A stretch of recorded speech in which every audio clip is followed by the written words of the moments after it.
박정희의 국가론이 있고, 예. 전두환 노태우의 국가론이 있고, 김영삼 대통령은 뭐 좀 애매하고, 김대중 노무현 대통령의 국가가 또 따로 있고, 예. 그 이후에 9년 동안 따로 있고, 그래갖고 이런 정상적인 국가의 발전 개념보다도 대한민국은 통치 체제에 따라서 국가의 개념이 좀 바뀐 거 아닌가 하는 생각이 들거든요. 그게 순서대로 갔어요.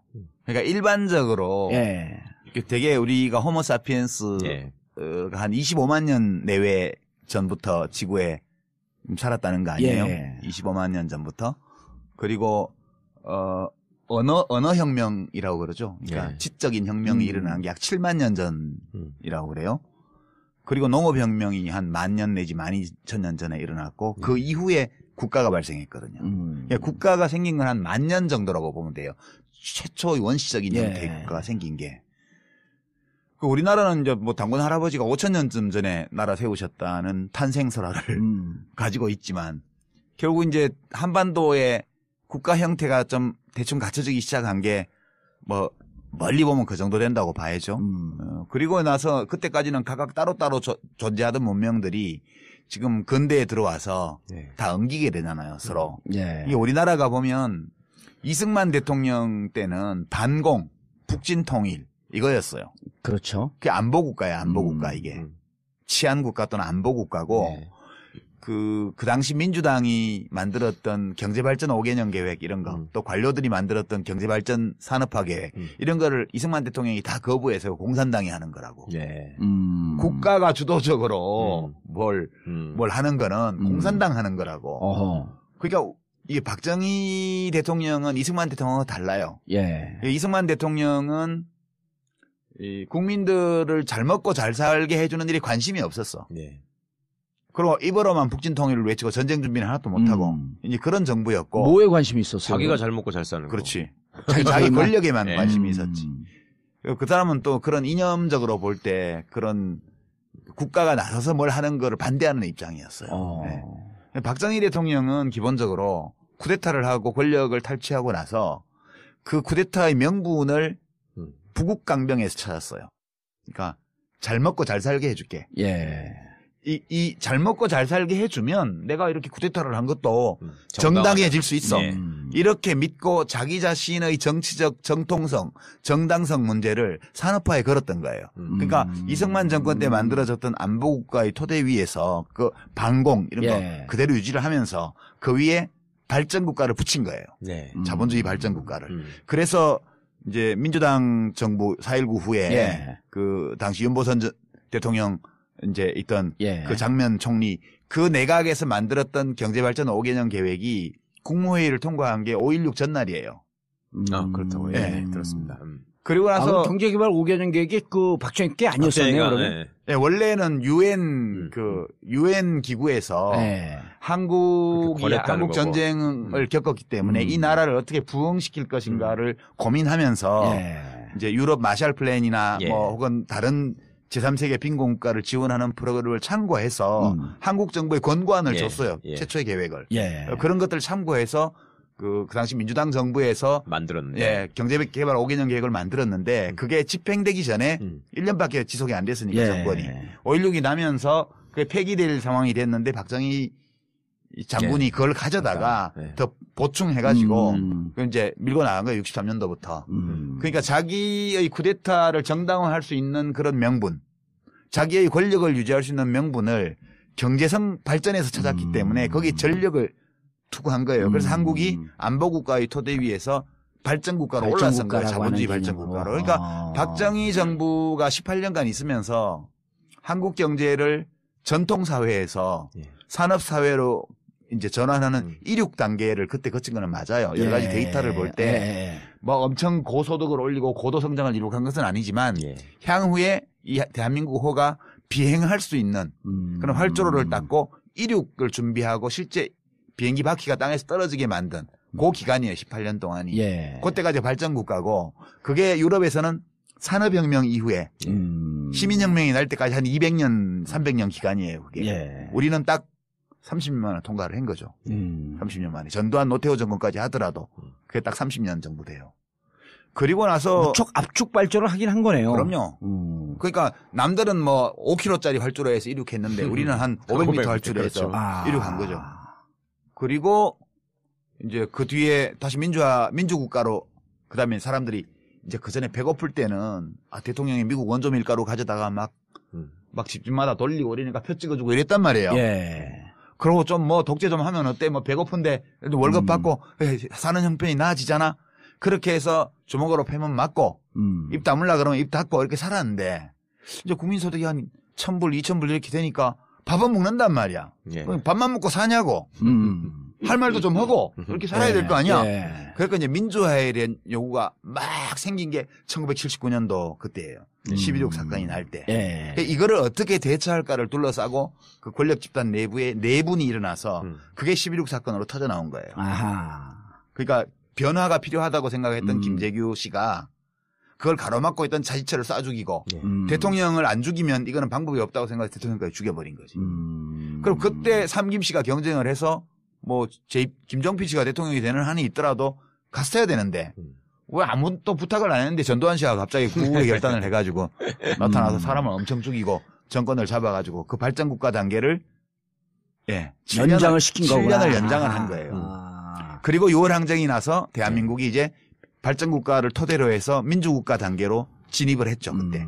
그래서 노태우, 김영삼, 김대중, 노무현 정부를 거치면서 이제 민주국가의 모습을 뻔듯하게 갖추고 이제 좌파, 진보 진영 또 노동조합, 농민회 이런 데서 복지에 대한 요구를 노동하는 사람들의 권익을 요구하고 이런 게 막 나오니까. 예.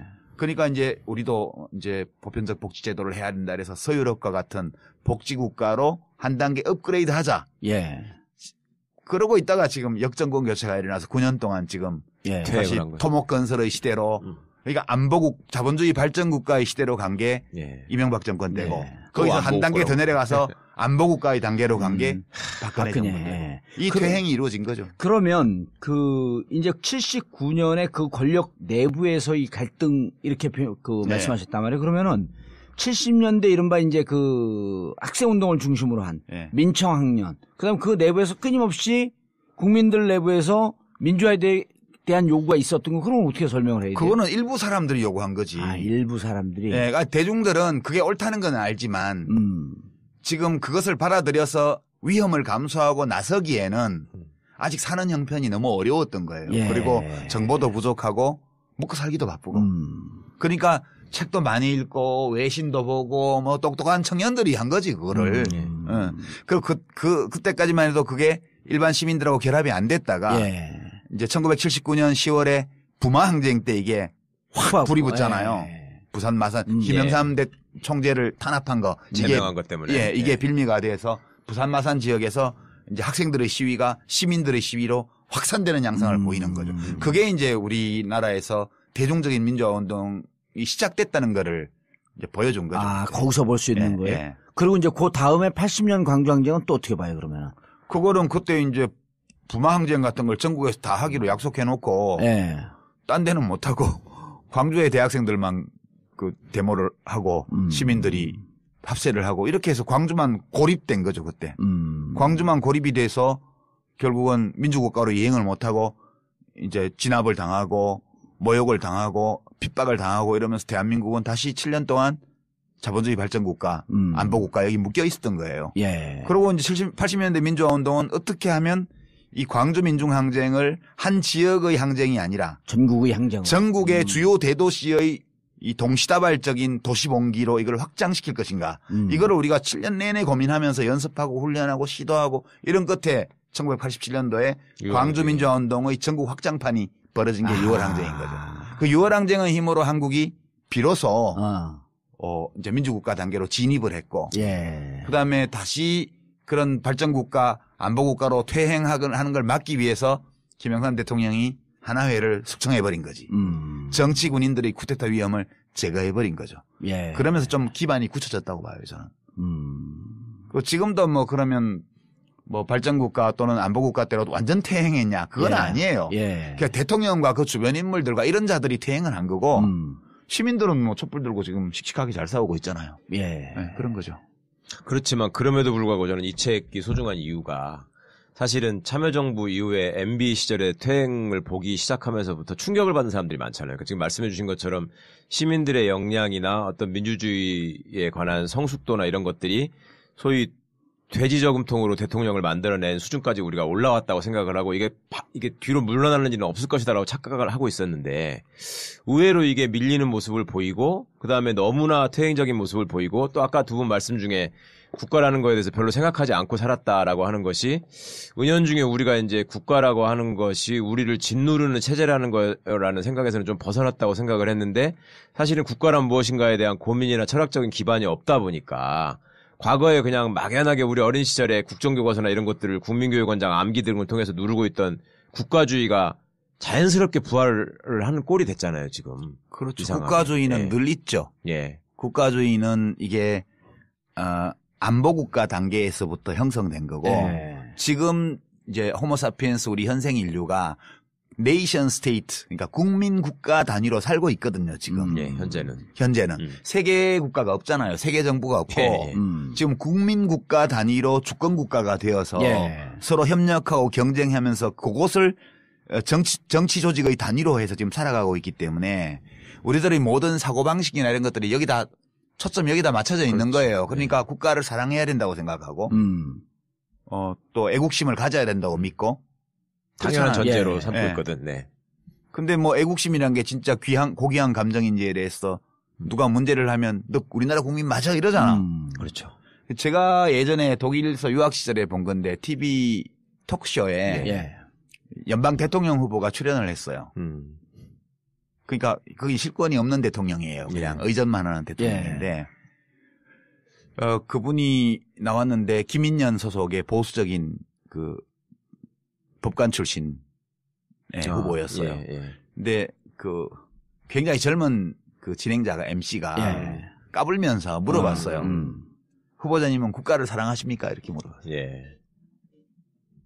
뭐라고 대답했겠어요? 저는 제 아내를 사랑합니다. 이렇게 대답을 했어요.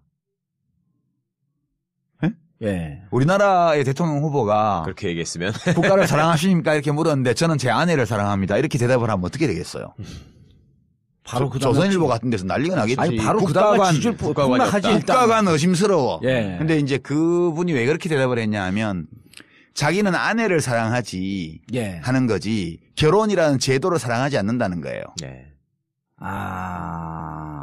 자기는 자기 아내라는 한 인간을 사랑하는 거지 결혼이라는 제도를 사랑하는 게 아니라는 거예요. 우리가 근데 그렇게 얘기하면 알아들어요. 그 사람들은 다 알아들어요. 독일은 그러니까 우리가 못 알아듣겠어. 금방 들어도. 우리가 되게 국가를 사랑한다라고 생각을 할 때는 뭘 사랑하냐 하면 우리가 살아온 이 자연, 예. 함께 살아온 사람들, 그 사람들과 내가 맺어온 관계, 우리들의 삶의 방식, 우리의 문화 이런 걸 사랑하는 거예요. 그걸 총체적으로 묶어서 국가를 사랑한다고 그러는데 되게 이 국가주의는 사람들로 하여금 국가라는 제도 그 자체를 사랑하고 추상화되어 있는. 예. 국가라는 건 실제 존재하지 않아요. 그렇죠. 예.